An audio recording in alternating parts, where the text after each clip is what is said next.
Olá, amigo cabeça de gasolina, seja muito bem-vindo. Esse é o Boteco F1, a sua dose de Fórmula 1 com gelo e limão. Meu nome é Sérgio Severni e hoje nós estamos aqui em mais um episódio do Boteco Tech. Olha, se você não conhece essa playlist do Boteco F1, vai aparecer aqui em cima ou aqui, um dos dois lados, vai aparecer os vídeos que nós já fizemos. Nós estamos desvendando a parte técnica de um carro de Fórmula 1. E hoje nós vamos falar dos freios, algo comum, mas que tem a sua diferença tecnológica com relação aos carros de rua. Tá chegando agora no Boteco F1? Então faz o seguinte, aperta o botãozinho vermelho que tem aqui embaixo, de inscrever-se. Você só precisa ter uma conta no Google. Aperta inscrever-se, vai aparecer um sininho, aperta no sininho também. Isso significa que toda vez que o Boteco F1 lançar um vídeo, uma notificação vai aparecer no seu celular. Calma, não é spam. Os nossos vídeos saem às quintas e aos domingos, às 8 horas da noite. Então vamos pro vídeo? Como que funcionam os freios dos carros da Fórmula 1?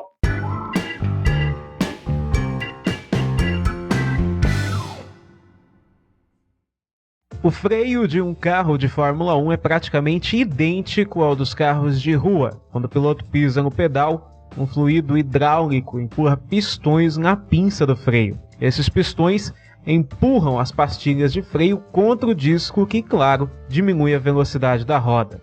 Ah, agora eu entendi! Agora eu saquei! Pat Symonds, que trabalhou na Williams e hoje é parte do grupo técnico da FOM, explica.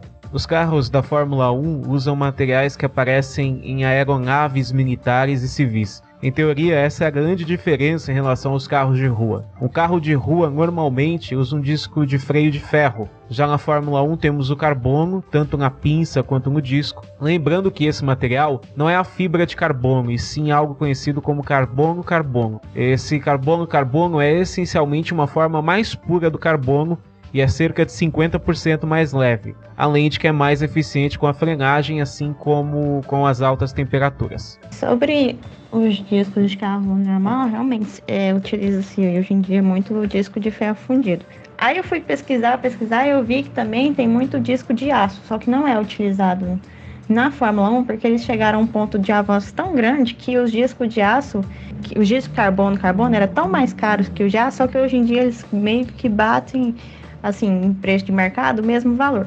Só que o de carbono tem essa vantagem, que é 50% mais leve realmente. O carbono, quando é fabricado, é levado a uma temperatura de 2.500 graus Celsius. Certeza que você já viu os discos ficarem incandescentes devido à grande quantidade de carga da desaceleração nos carros de Fórmula 1. Um disco pesa, em média, 1,5 kg. Cada roda tem um disco de freio de 278 mm de diâmetro no máximo e 32 mm de espessura máxima. Por temporada, um time usa entre 140 e 240 discos e entre 280 e 480 pinças. O conjunto de discos custa mais de $4.500, enquanto o conjunto de pinças, em média, $2.400. E após o seu uso, alguns discos de freio da Fórmula 1 viram relógios bem carinhos. Algo interessante é que as pinças mudam de equipe para outra. Alguns engenheiros decidem colocar a pinça na frente do disco de freio, outros atrás e assim vai. Sobre o posicionamento das pinças de freio, faz sentido umas usarem na frente, outras atrás, por questão de... no caso, no nosso projeto, muita coisa a gente muda de posição para colocar numa posição mais fácil, porque às vezes é uma coisa que a gente sabe que tem tendência a quebrar com mais facilidade, e às vezes a gente está numa competição, se aquilo quebrar, a gente não precisa desmontar todo o carro, toda a suspensão para mexer naquilo ali. Então a gente coloca numa posição mais fácil, de acordo com o nosso chassi do nosso carro, para a gente mexer. Então por isso que eu acho que umas equipes usam a pinça na parte da frente do disco e outras atrás.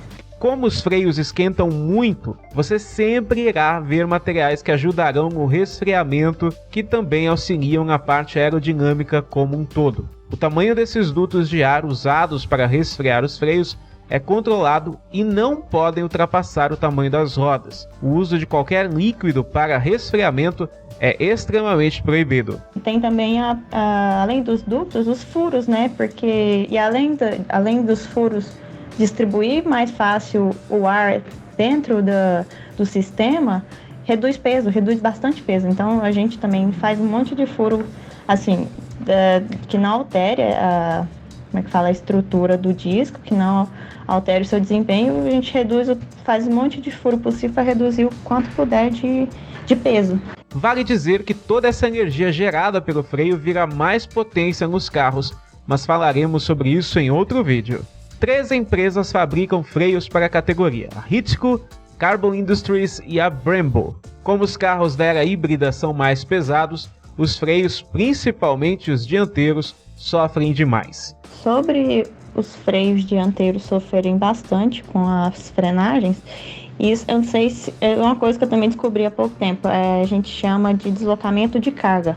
Quando você freia, você muda o centro de gravidade para frente do carro. E aí quando você leva, quanto maior o peso do carro, mais peso você leva, mais massa você desloca para frente do carro. Então requer um esforço maior dos freios, uma resposta maior e mais rápida dos freios. Por isso que tem muito desgaste dianteiro, por causa desse deslocamento de carga.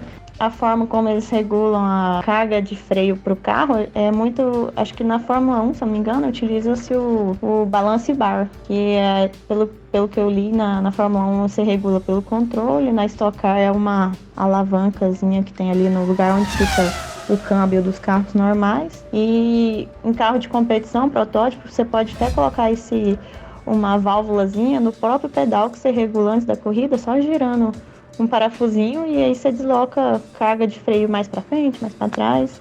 E para usá-los, o piloto precisa ter cuidado. Se pisa em excesso, os pneus poderão travar e causar um acidente, além de sobrecarregar os materiais. Esse tipo de freio aí de Fórmula 1, né? Não só Fórmula 1, mas freios de carbono em geral, são freios além de serem muito potentes, né, eles são bem sensíveis. Então eles precisam estar sempre dentro da casa, da temperatura lá de trabalho deles, que é por volta de 900 graus, é ideal, né? Porque eles não funcionam abaixo de mais ou menos uns 600 graus, eles não funcionam. Então a parte de esquentar eles é muito importante.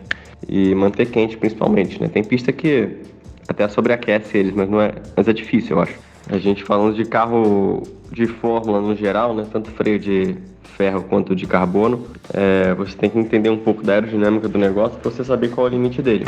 Quanto mais rápido é o carro, mais forte você pode frear, porque o downforce vai impedir que as rodas travem. Quanto mais lento você tá, menos downforce vai ter ele atuando sobre, e você vai ter que botar um pouco menos de pressão. Por isso que no final de reta, por exemplo, em Monza, esse tipo de coisa, a pressão inicial de freada é muito forte.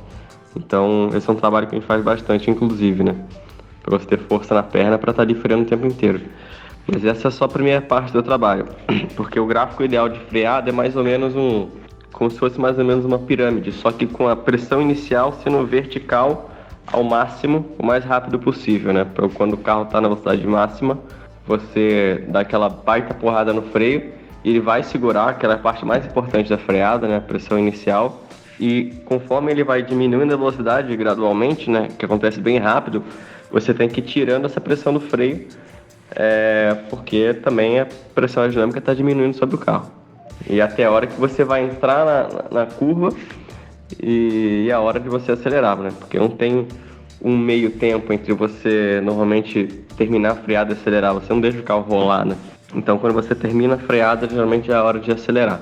Isso tem que ser uma coisa muito gradual, muito suave, para você maximizar tudo. Geralmente a gente usa aí no seco o balanço de freio entre 65% e 68% na frente, e quando chove a gente passa 4 voltas do freio para trás, quer dizer, 2 voltas completas, que equivale a mais ou menos uns 4% aí, porque a tendência a travar de rodas dianteiras são maiores. A categoria já usou sistemas que impedem essa sobrecarga, mas os mesmos foram banidos nos anos 90. Geralmente, os pilotos utilizam materiais diferentes numa mesma equipe, já que o input no freio é muito ligado ao estilo de pilotagem. O regulamento técnico exige que cada carro tenha 2 sistemas hidráulicos para os freios. São sistemas gêmeos nas rodas dianteiras e traseiras. Isso serve para assegurar que, num caso de falha do primeiro, o segundo seja acionado para evitar acidentes.